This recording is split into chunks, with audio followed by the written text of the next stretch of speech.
Hello, today we will discuss class E commutation technique, which is also known as external pulse source commutation technique.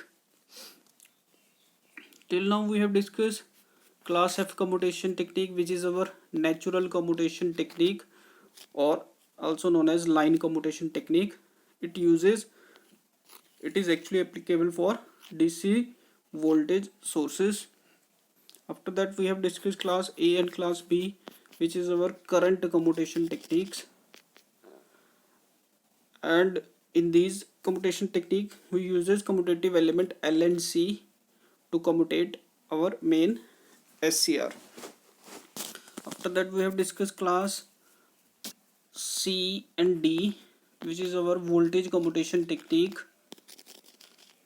These two commutation techniques uses parallel plate capacitor between two thyristors to commutate the main SCR. Now we will discuss class E commutation techniques, which uses external pulse source for commutation. Here we are using transformer as a external pulse source. We can also use a transistor or a battery, heavy battery, as a external pulse source. This, when we have to turn off any thyristor, to turn off SCR, a positive pulse is applied at the cathode of SCR to commutate it. For example, if we have a thyristor, its anode is always at positive potential, cathode is at negative potential, which is the forward bias condition. If we somehow apply a positive potential by using a transformer or any external pulse source, this positive pulse actually reverse biases this thyristor. As it reverse bias, this thyristor will automatically turn off. What we have to do? We have to just apply a positive pulse at the cathode terminal.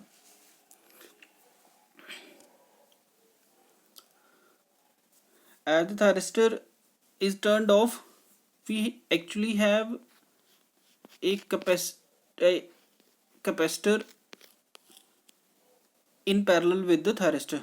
We actually have a capacitor in this technique. We have a capacitor in parallel with the thyristor, which has a upper plate positive and lower plate negative, which will always forward bias this thyristor. But the voltage across this capacitor is very small, that is 1 volt, and the reverse bias applied by this transformer is heavy voltage. So the forward bias voltage across this thyristor by a capacitor cannot maintain a forward bias condition across this thyristor. This pulse transformer actually reverse biases the voltage across the SCR,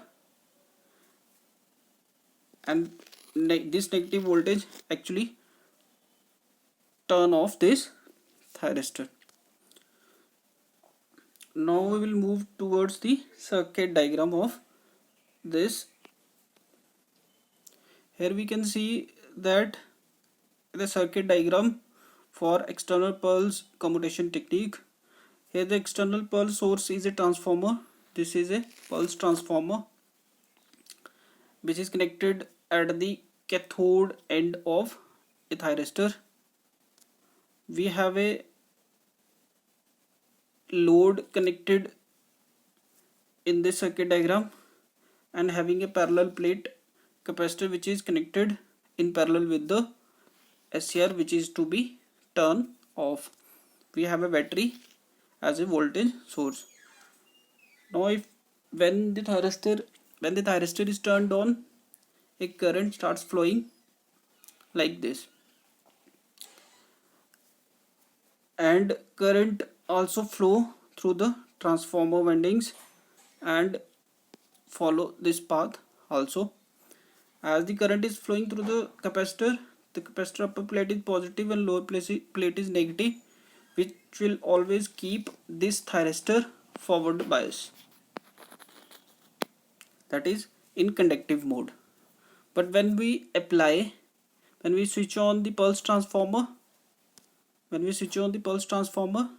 positive pulse will be applied at the cathode end of this thyristor, which will reverse bias this thyristor, and this thyristor will turn off.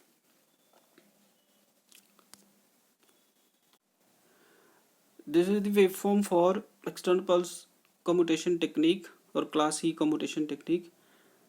These are the instant at which we will apply gate pulses to the thyristor to turn it on. At this required interval, the thyristor will turn on. As you can see that this is the current of a SCR. At these required intervals, the thyristor will turn on and it starts conducting. And this is the current waveforms of a thyristor. And this is the interval during which thyristor is turned off, that is no current flowing through the thyristor. This is the voltage across the thyristor. As we applied a negative voltage, this is the negative voltage which is applied at this instant by using a external pulse. This is external pulse.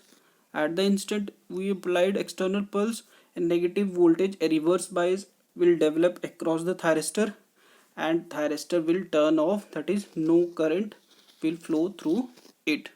During this period no current is flowing and thyristor is actually developing a heavy voltage drop across it, because at this instant it has a heavy resistance. This is the current pulse, and we can also analyze that after that when we again turn on the thyristor, a triggering pulse is generated which will turn on the thyristor and heavy current flowing through the thyristor and drop across the thyristor at this region is 0. This is all about the waveform of class E commutation technique.